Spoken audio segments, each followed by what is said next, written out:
Доброе время суток, товарищи! Те, кто посещали наши игровые стримы, могут знать, что мне нравится игра Doom Eternal. И вот для этого ролика мы решили попробовать воссоздать некоторые механики оттуда с помощью костылей Хаммера. Поехали! Демонстрация позаимствованных механик, а именно бустер или парирование, работающее в любом направлении, а также двойной прыжок.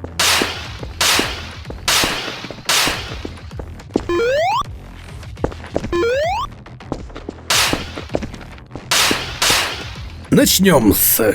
Первым делом под точкой спавна игрока необходим триггер, с помощью которого клиент получит индивидуальное имя на карте. Очень важно, чтобы размеры триггера и дистанция между ними были такими, как показано. В качестве бустера, движущей силой, толкающей игрока, мы выбрали сущность Point Push. В ее свойствах, помимо имени, важно указать направление и силу толчка. Радиус тоже играет важную роль. Он должен быть равен 8 юнитам, а сама сущность находиться внутри бибокса игрока, дабы в мультиплеере клиенты не мешали друг другу. Забегу вперед, сказав, что потребуется 5 сущностей Point Push, по одной на каждое направление и одну для двойного прыжка.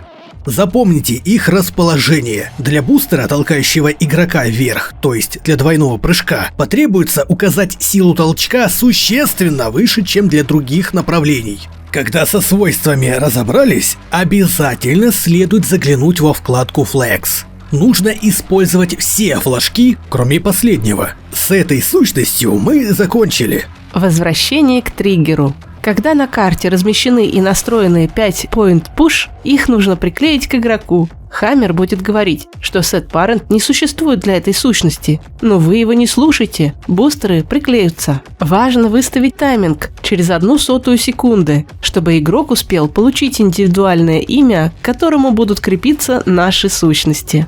Идем дальше. Для отслеживания нажатий клавиш нам потребуется сущность GameUI. Требуется только дать ей имя и убрать все галочки на вкладке Flex. Теперь вновь вернитесь к триггеру, активируйте сущность, закрепив ее за клиентом через 0,01 секунды после активации триггера. Пока все просто. Теперь, для того, чтобы бустеры срабатывали при двойном нажатии клавиши, требуется математическая сущность, а точнее 5 сущностей для каждого из направлений. Использовать можно Math Counter. В свойствах, кроме имени, важно выбрать количество нажатий для активации бустера. Перейдите в Outputs.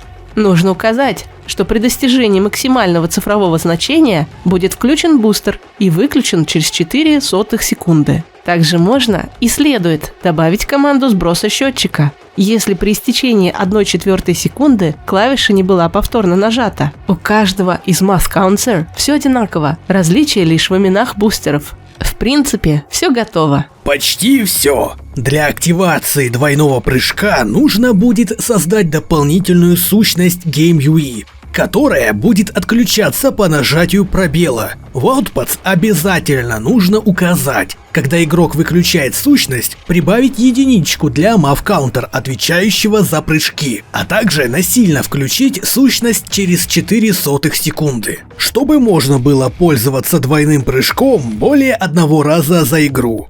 Ах, и не забудьте в триггере указать активацию этой сущности.